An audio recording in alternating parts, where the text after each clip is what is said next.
Hey guys, today is September 27. Let's read it.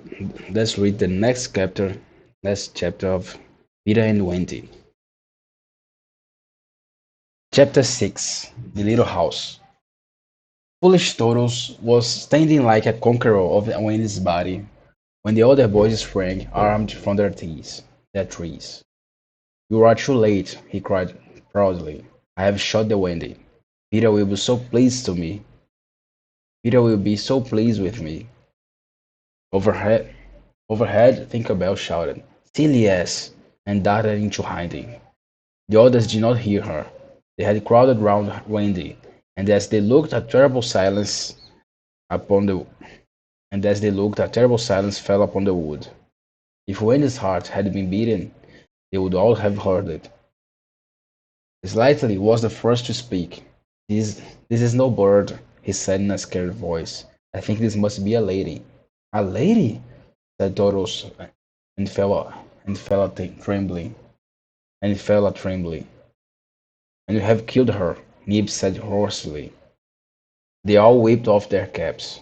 Now I see, Curly said. Peter was bringing her to us. He threw himself sorrowfully on the ground. A lady to take care of us at last, said one of the two twins. And you have killed her. They were sorry for him, was sorrier for themselves, and when he took a step nearer them, they turned from him. Toto's face was very white, but there was a dignity about him that had never been there before. I did it, he said, reflecting. When ladies used to come to me in dreams, I said, pretty mother, pretty mother. But when at last she really came, I shot her. He moved slowly away. Don't go, they called in pity. I must, he answered, shaking. I'm so afraid of Peter. It was at this tragic moment that they heard a sound which made the heart of every one of them rise to his mouth. They heard Peter crow. Peter! They cried, for it was always thus that he signaled his return. Hide her, they whispered, and gathered hastily around Wendy. But Toros stood aloof. Again came that ringing crow, and Peter dropped in front of him. Greetings, boys, he cried, and mechanically they saluted. And then again was silence. He frowned.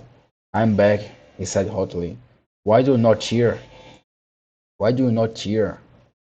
They opened their mouths, but the cheers would not come. He overlooked it in a haste to tell the glorious tidings. Great news, boys, he cried. I've brought at last a mother for you all. Still no sound, except a little thud for the turtles as he dropped on his knees. Have you not seen her? Asked Peter, become troubled. He flew this away. Ah, me, once was said, and another said, Oh, mournful day. Turtles rose. Peter, he said quietly, I'll show her to you. And when the others would still have hidden her, he said, Back, twins, let Peter see. So they all stood back and let him see. And after he had looked for a while, but and after had looked for a little time, he did not know what to do next. She's dead, he said uncomfortably. Perhaps she's frightened at being dead. He thought of hoping off in a comic sort of way till he was out of sight of her, and then never going near the spot any more. They would all have been glad to follow if he had done this. But there was an arrow. But there was the arrow. He took it for her. He took it from her heart and faced his band. Whose arrow? He demanded. Whose arrow? Whose arrow? He demanded sternly. Mine, Peter, said Toodles on his knees. Oh, bastard's hand, Peter said, and he raised the arrow to use as a dagger. Toodles did not flinch. He bared his breast. Strike, Peter, he said firmly. Strike true. Twice did Peter raise the arrow, and twice did his hand fall. I cannot strike, he said with awe. There is something stays in my hand. All looked at him in wonder, save Nibs, who fortunately looked at Wendy. It is she, he cried. The Wendy lady. See, her arm. Wonderful to relate. Wendy had raised her arm. Nibs bent over her and listened reverently. I think she said. Poor Toodles, he whispered. She lives, Peter said briefly, slightly crying instantly. The wind lady lives. Then Peter knelt beside her and found his button. You remember she had put it on a chair that she wore round her neck. See, he said, the arrow struck against this. It is this. It is the kiss I gave her. It has saved her life. I remember kisses, slightly interposed quickly. Let me see it. Aye, that's a kiss. Peter did not hear him. He was begging Wendy to get better quickly, so that he could show her the mermaids. Of course she could not answer yet, but being still in a frightful faint. But from overhead came a wailing note. Listen to Tig, said Curly. She's crying because the wind leaves. Then they had to tell Peter of Tig's crime, and almost never had the seeming look so stern. Listen, Tinker Bell, he cried. I'm your friend no more. Be gone from me forever.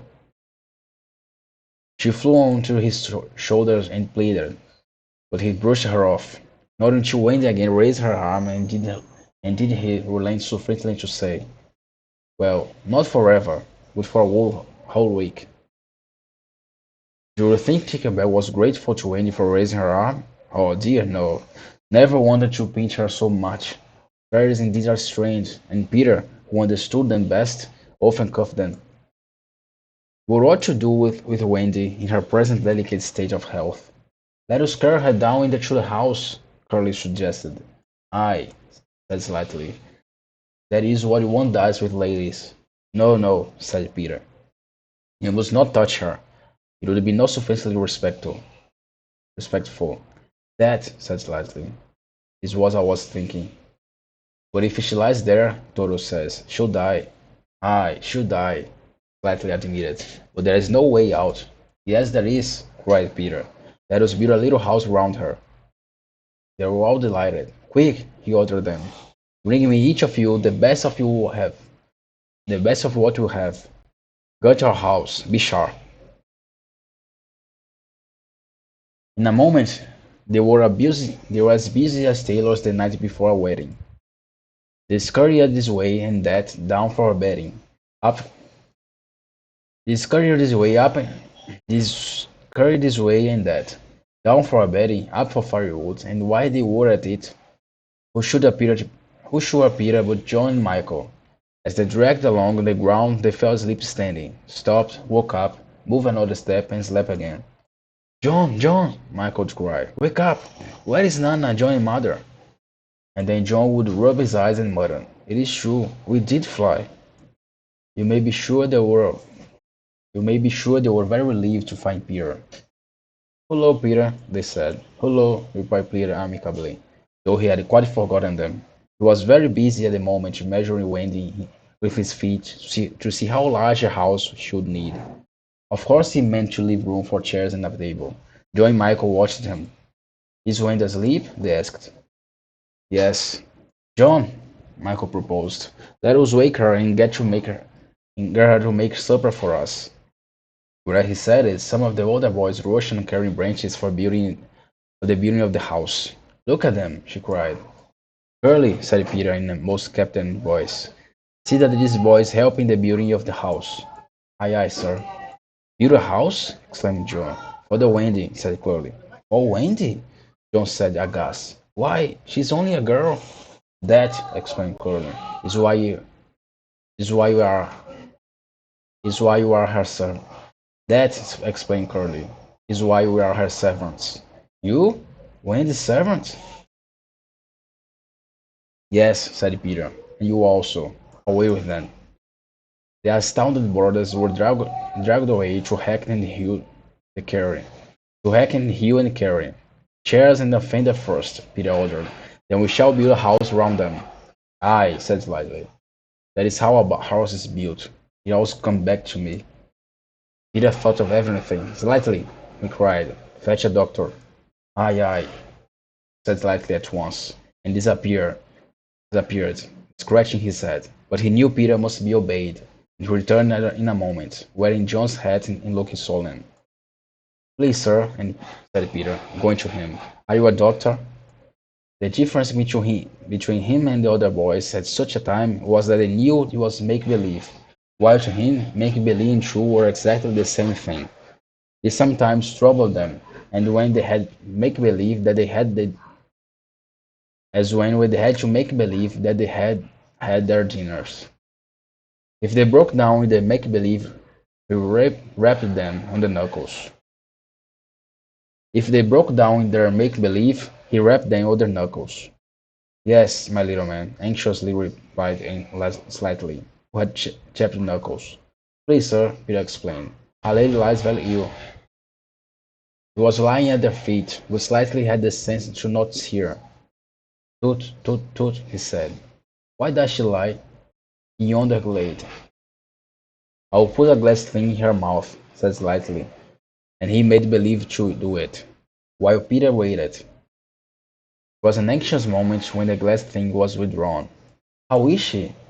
Inquired Peter. Toot, toot, toot, said slightly. This has cured her. This has cured her. I'm glad, Peter cried. I will call again in the evening, slightly said. Give her give her beef tea of give her beef tea out of a cup with a sprout to it.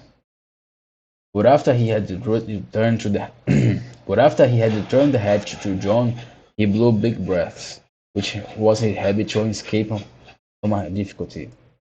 In the meantime, the wood had been alive. In the meantime, the wood had been alive with the sound of axes. Almost everything needed for a cozy dwelling already lay at Wendy's feet. If you only knew, said one, the kind of house she likes best. Peter, shouted another. She's moving her sleeve. Her mouth opens, cried the third, looking respectfully into it. Oh, lovely. Perhaps she's going to sing in her sleep, said Peter.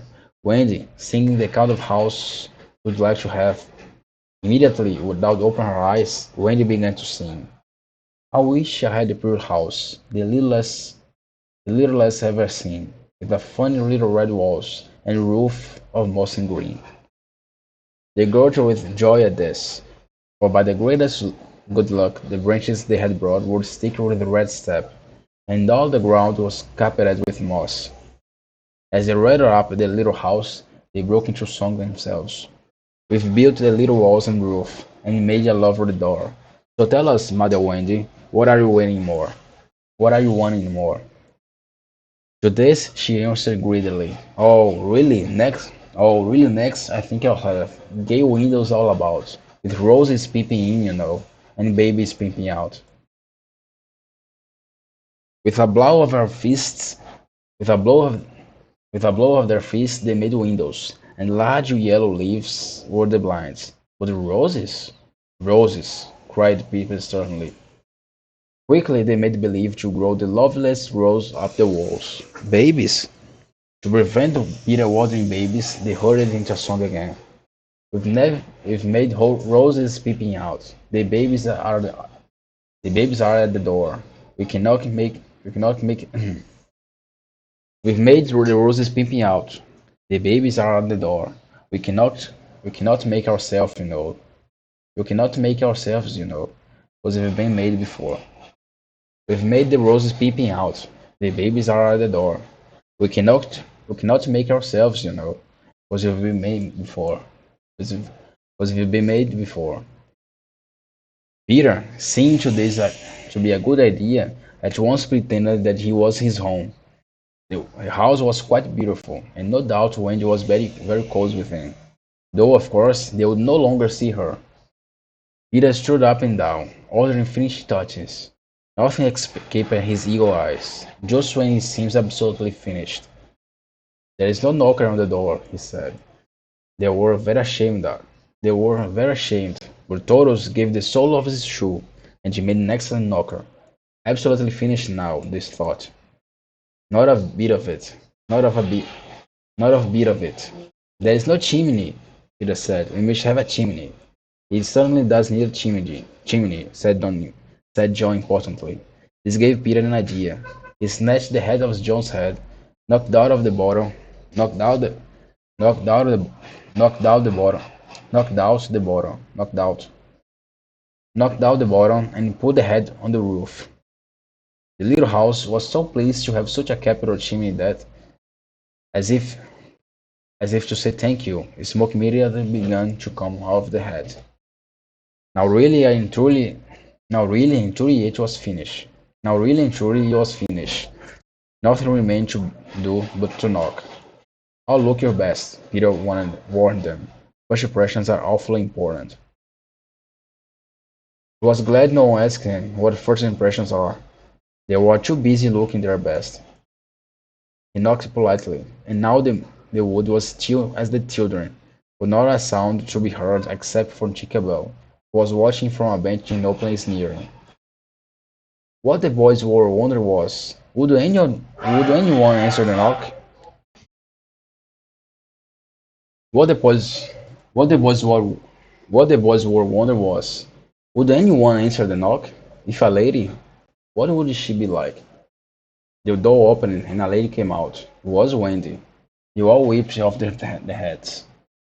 She looked properly surprised, and this was just how they had hoped she would look. "Where am I?" she said. Of course Slightly was the first to get his word in. "Wendy lady," he said rapidly, "for you we built this house. For you for you we built this house." "Oh, say you're pleased." "Oh, say you're pleased," cried Nibs. Lovely darling house," Wendy said, and they were very and they were the very words they had hoped she would say. "And we are your children," cried the twins. They now went on their knees, and holding out their arms cried, "Oh, Wendy lady, be our mother." "What, ought I? Ought I? Ought I? Ought I?" Wendy said, all shining. "Of course it's frightfully fascinating. But you see, I'm only a little girl. I have no real experience." "That doesn't matter," said Pyrrha, as if he were the only person present who knew all about it, though he was really the one who knew least. "What we need is just a nice motherly person." "Oh dear," Wendy said. "You see, I feel that is exactly what I am." It is," they all cried. We saw it at once." "Very well," she said. "I'll do my best. Come sign at once, you naughty children. I'm sure your feet are damp. And before I put you to bed, I have just time to finish a story of Cinderella." In they went. I don't know how there was room for them, but you can squeeze very tight in the Neverland. And that was the first of the many joyous evenings they had with Wendy. By and by she tucked them up in a great bed in the home under the trees, where she herself slept that night in the little house, and Peter kept watch outside his drawn sword, for the pirates could be heard carousing far away, and the wolves were on the prowl. The little house looked so cozy and safe in the darkness, with a bright light showing through his blinds, and the chimney smoking beautifully, and Peter standing on guard. After a time he fell asleep, and some unsteady fairies had to climb over him on their way home from Norway. Any of the other boys obstructing the fairy path at night they would have mischieved, but they just tweaked Peter's nose and passed on. And that's the end of the chapter 6. Tomorrow we'll continue the next one.